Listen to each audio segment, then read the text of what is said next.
Hello दोस्तों, जैसा कि आप सभी जानते हैं कि 2024 में होने वाले लोकसभा चुनाव पर सभी की निगाहें हैं। सभी पार्टियां अपने यहां पर दमखम दिखाने के लिए तैयार हैं। तो आइए हम देखते हैं कौन सी पार्टी कितनी आगे है। तो सबसे पहले आज का ओपिनियन पोल हम जानने वाले हैं उत्तर प्रदेश से। उत्तर प्रदेश में लोकसभा की 80 सीटें हैं। यहाँ पर 45 सीटें एनडीए, जबकि 30 सीटें यहाँ पर इंडिया महागठबंधन लेता हुआ दिखाई दे रहा है। तो यहाँ पर इस प्रकार से एनडीए को काफी ज्यादा नुकसान होता हुआ दिखाई दे रहा है। अगर राज्य की बात करते हैं, राज्य बिहार में लोकसभा की 40 सीटें हैं, जिसमें से यहाँ पर 15 सीटें एनडीए, जबकि 25 सीटें यहाँ पर इंडिया अलायंस यहाँ पर लेता हुआ दिखाई दे रहा है। जबकि अन्य की बात करें यहाँ पर, तो अन्य को कोई सीट मिलती हुई दिखाई नहीं दे रही है। जी हाँ, अगर राज्य की बात करते हैं, राज्य राजस्थान में लोकसभा की टोटल 25 सीटें हैं और यहाँ पर 15 सीटें एनडीए, जबकि 10 सीटें यहाँ पर इंडिया महागठबंधन लेता हुआ दिखाई दे रहा है। यहाँ पर एनडीए का पलड़ा भारी दिखाई दे रहा है। जी, अगले राज्य की बात करते हैं यहाँ पर, तो अगला राज्य हमारा महाराष्ट्र में लोकसभा की 48 सीटें हैं और यहाँ पर भी इंडिया महागठबंधन का बोलबाला रह सकता है। जी हाँ, 35 सीटों के साथ एनडीए महागठबंधन यहाँ पर आगे निकलता हुआ दिखाई दे रहा है, जबकि इंडिया महागठबंधन को मात्र 13 सीटें ही यहाँ पर मिलती दिखाई दे रही हैं, जबकि अन्य को यहाँ पर कोई सीट नहीं मिल सकती है। अगर राज्य की बात करें, अगर पश्चिम बंगाल में लोकसभा की 42 सीटें हैं और यहाँ पर इंडिया महागठबंधन बहुत ही धमाके के साथ 33 सीटें लेता हुआ दिखाई दे रहा है। जी, यहाँ पर तृणमूल कांग्रेस भी यहाँ पर महागठबंधन में है, इसलिए यहाँ पर बहुत बड़ा अंतर दिखाई दे रहा है। अगर राज्य की बात करते हैं यहाँ पर, अगर राज्य केरल में लोकसभा की 20 सीटें हैं और 20 सीटों में से यहाँ पर 16 सीटें एनडीए वो इंडिया महागठबंधन के, जबकि यहाँ पर एनडीए खाते में मात्र 3 सीटें ही खाते में आती दिखाई दे रही हैं।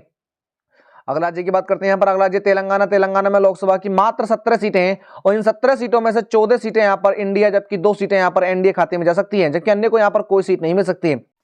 अभी फिलहाल हुए तेलंगाना में यहाँ पर एनडीए को जीत मिली थी, जिसमें कांग्रेस यहाँ पर लड़ी थी। अगला राज्य की बात करते हैं आंध्र प्रदेश में लोकसभा की 25 सीटें हैं, जिसमें से यहाँ पर 2 सीटें एनडीए खाते में, जबकि 3 सीटें यहाँ पर इंडिया महागठबंधन लेता हुआ दिखाई दे रहा है। और जबकि हम बात करें अन्य की, तो यहाँ पर अन्य 20 सीटें यहाँ पर लेता हुआ दिखाई दे रहा है। तो यहाँ पर बड़ा उलटफेर यहाँ पर अन्य कर सकता है।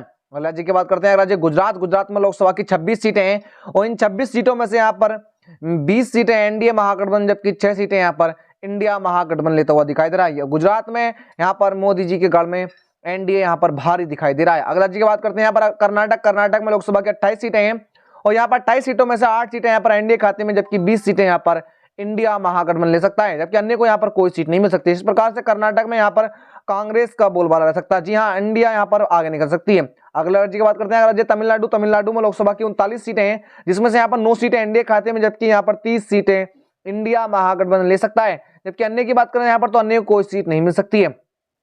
अगले राज्य की अगर हम बात करें यहाँ पर, तो अगला राज्य हमारा उड़ीसा में लोकसभा की मात्र 21 सीटें हैं और यहाँ पर इन 21 सीटों में से 16 सीटें एनडीए, जबकि 16 सीटें यहाँ पर अन्य, जबकि 4 सीटें यहाँ पर एनडीए महागठबंधन, जबकि 1 सीट इंडिया के खाते में यहाँ पर आती हुई दिखाई दे रही है। इस प्रकार से यहाँ पर अन्य को काफी ज्यादा सीटें मिल सकती हैं। अगर राज्य की बात करते हैं यहाँ पर, अगला राज्य असम में लोकसभा की 14 सीटें हैं, जिसमें से यहाँ पर 10 सीटें एनडीए खाते में, जबकि 4 सीटें यहाँ पर इंडिया महागठबंधन लेता हुआ दिखाई दे रहा है, जबकि यहाँ पर अन्य को कोई सीट नहीं मिल सकती है। इस प्रकार से यहाँ पर एनडीए आगे निकल सकता है। अगर राज्य की बात करते हैं यहाँ पर, अगला राज्य झारखंड में लोकसभा की 14 सीटें हैं। 14 सीटों में से यहाँ पर 4 सीटें यहाँ पर एनडीए खाते में, जबकि 10 सीटें यहाँ पर इंडिया महागठबंधन ले सकता है। इस प्रकार से यहाँ पर इंडिया महागठबंधन काफी ज्यादा आगे निकल सकता है, जबकि अन्य के खाते में यहाँ पर कोई सीट नहीं जा सकती है।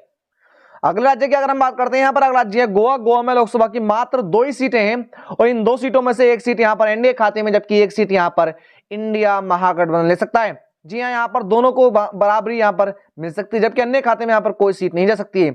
अगर राज्य की बात करते हैं यहाँ पर, त्रिपुरा में लोकसभा की मात्र 2 सीटें हैं और यहाँ पर भी दोनों में बराबर टक्कर देखने को मिल सकती है। जी हाँ, दोनों पर यहाँ पर बराबर 1 सीट यहाँ पर मिल सकती है, जबकि अन्य को यहाँ पर कोई सीट नहीं मिल सकती है। अन्य का यहाँ पर सुपर साफ होता हुआ दिखाई दे रहा। अगर राज्य की बात करते हैं यहाँ पर, अगर राज्य अरुणाचल प्रदेश में भी लोकसभा की मात्र 2 सीटें हैं और इन दोनों सीटों में से 1 सीट यहाँ पर एनडीए खाते में, जबकि 1 सीट यहाँ पर इंडिया महागठबंधन ले सकता है, जबकि अन्य को यहाँ पर कोई सीट नहीं मिल सकती है। इस प्रकार से यहाँ पर भी बराबर की टक्कर देखने को मिल सकती है।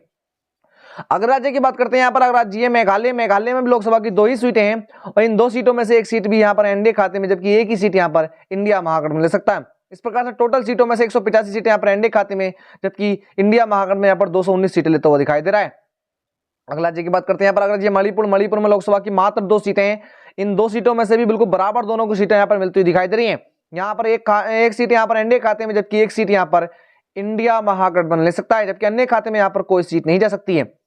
अगला राज्य की बात करते हैं यहाँ पर, अगर राज्य सिक्किम में लोकसभा की मात्र 1 सीट है और ये 1 सीट यहाँ पर इंडिया महागठबंधन के खाते में जा सकती है, जबकि यहाँ पर एनडीए और अन्य का यहाँ पर सुपड़ा साफ होता हुआ दिखाई दे रहा है। इस प्रकार से एक सीट ये केवल इंडिया महागठबंधन ले सकता है। अगर राज्य की बात करते हैं, अगर राज्य नागालैंड, नागालैंड में लोकसभा की मात्र एक ही सीट है और एक सीट यहाँ पर ये इंडिया महागठबंधन जा सकता है, जबकि अन्य का यहाँ पर और एनडीए का सुपड़ा साफ होता हुआ दिखाई दे रहा है। जबकि अब टोटल सीटों की बात करें यहाँ पर तो 200 का आंकड़ा यहाँ पर इंडिया महागठबंधन पार करता हुआ दिखाई दे रहा है।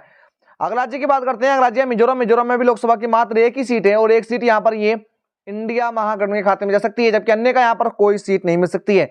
जबकि एनडीए का भी यहाँ पर सुपड़ा साफ होता हुआ दिखाई दे रहा है। जी हाँ, यहाँ पर काफी भारी नुकसान एनडीए को झेलना पड़ सकता है। अगर राज्य की बात करते हैं, राज्य उत्तराखंड, उत्तराखंड में लोकसभा की मात्र 5 सीटें हैं और इन 5 सीटों में से 3 सीटें यहाँ पर एनडीए खाते में, जबकि 2 सीटें यहाँ पर इंडिया महागठबंधन ले सकता है, जबकि अन्य को यहाँ पर कोई सीट नहीं मिल सकती है। इस प्रकार से 457 सीटों में से यहाँ पर 189 सीटें एनडीए को, जबकि 225 सीटें यहाँ पर इंडिया महागठबंधन को मिल सकती हैं। अगला राज्य की बात करते हैं, राज्य पंजाब, पंजाब में लोकसभा की 13 सीटें हैं और यहाँ पर 3 सीटें यहाँ पर एनडीए खाते में, जबकि 10 सीटें इंडिया महागठबंधन ले सकता है। पंजाब में यहाँ पर इंडिया महागठबंधन काफी ज्यादा आगे निकलता हुआ दिखाई दे रहा है। जी हाँ, अन्य को यहाँ पर कोई सीट नहीं मिल सकती है। अगर हम अगला राज्य की बात करें यहाँ पर तो हमारा अगला राज्य हिमाचल प्रदेश, और हिमाचल प्रदेश में लोकसभा की मात्र 4 सीटें हैं, जिसमें से यहाँ पर 2 सीटें एनडीए खाते में, जबकि 2 सीटें यहाँ पर इंडिया महागठबंधन ले सकता है, जबकि यहाँ पर अन्य को कोई सीट नहीं मिल सकती है। इस प्रकार से हिमाचल प्रदेश में तो अगर हम बात करें यहाँ पर तो यहाँ पर दोनों के बीच में बड़ी टक्कर रह सकती है। दोनों ही पार्टियों को यहाँ पर बराबर सीटें मिलने का अनुमान है और 2-2 सीटें दोनों के खाते में यहाँ पर जा सकती हैं। अगर हम बात करें अगले राज्य की तो अगर राज्य हरियाणा, हरियाणा में लोकसभा की 10 सीटें हैं, जिसमें से 5 सीटें यहाँ पर एनडीए खाते में, जबकि 5 ही सीटें यहाँ पर इंडिया महागठबंधन को मिल सकती हैं। इस प्रकार से दोनों को यहाँ पर बराबर बराबर सीटें मिलने का अनुमान लग रहा है, जबकि अन्य के खाते में यहाँ पर कोई सीट नहीं जा सकती है। अगर राज्य की अगर हम बात करें, अगर राज्य छत्तीसगढ़, छत्तीसगढ़ में लोकसभा की 11 सीटें हैं, जिसमें से 5 सीटें यहाँ पर एनडीए महागठबंधन, जबकि 6 सीटें यहाँ पर इंडिया महागठबंधन को मिल सकती है। अभी हुए फिलहाल विधानसभा चुनाव में यहाँ पर छत्तीसगढ़ में बड़ा उलटफेर होते हुए यहाँ पर बीजेपी ने बाजी मारी है और यहाँ पर कांग्रेस को काफी ज्यादा नुकसान होता हुआ दिखाई दिया। इसका परिणाम कहीं ना कहीं 2024 के इलेक्शन पर देखने मिलेगा। और यहाँ पर अगर अब हम बात करें हम दिल्ली की तो दिल्ली में लोकसभा की 7 सीटें हैं, जिसमें से यहाँ पर 3 सीटें एनडीए खाते में, जबकि 4 सीटें यहाँ पर इंडिया महागठबंधन को मिल सकता है, जबकि यहाँ पर अन्य के खाते में कोई सीट नहीं जा सकती। तो यहाँ पर एनडीए को काफी बड़ा नुकसान होता हुआ दिखाई दे रहा है। पिछली बार की तुलना में यहाँ पर 4 सीटें एनडीए को कम मिलती हुई दिखाई दे रही है। तो अगर हम बात करें अब यहाँ पर जम्मू कश्मीर की तो जम्मू कश्मीर में लोकसभा की मात्र यहाँ पर 6 सीटें हैं और 6 सीटों में से यहाँ पर 3 सीटें एनडीए महागठबंधन के खाते में, जबकि 3 सीटें यहाँ पर इंडिया महागठबंधन के खाते में जा सकती है। अगर हम बात करें यहाँ पर अन्य को तो अन्य को यहाँ पर कोई सीट नहीं मिल सकती। इस प्रकार से टोटल 508 सीटों में यहाँ पर 210 सीटों के साथ एनडीए महागठबंधन पीछे रहता हुआ दिखाई दे रहा है, जबकि इंडिया यहाँ पर महागठबंधन 255 सीटों के साथ पूर्ण बहुमत के नजदीक पहुंचता हुआ दिखाई दे रहा है। अगर आप बात करते हैं सभी केंद्र शासित प्रदेशों में तो यहाँ पर सब में टोटल 6 सीटें हैं, जिसमें से 4 सीटें यहाँ पर एनडीए महागठबंधन, जबकि 2 सीटें यहाँ पर इंडिया महागठबंधन ले जा सकता है, जबकि अन्य को यहाँ पर कोई सीट मिलने का अनुमान नहीं लग रहा है। इस प्रकार से यहाँ पर भी एनडीए महागठबंधन थोड़ा भारी होता हुआ दिखाई दे रहा है, लेकिन फिलहाल यहाँ पर पूर्ण बहुमत से एनडीए महागठबंधन काफी पीछे रहता हुआ दिखाई दे रहा है।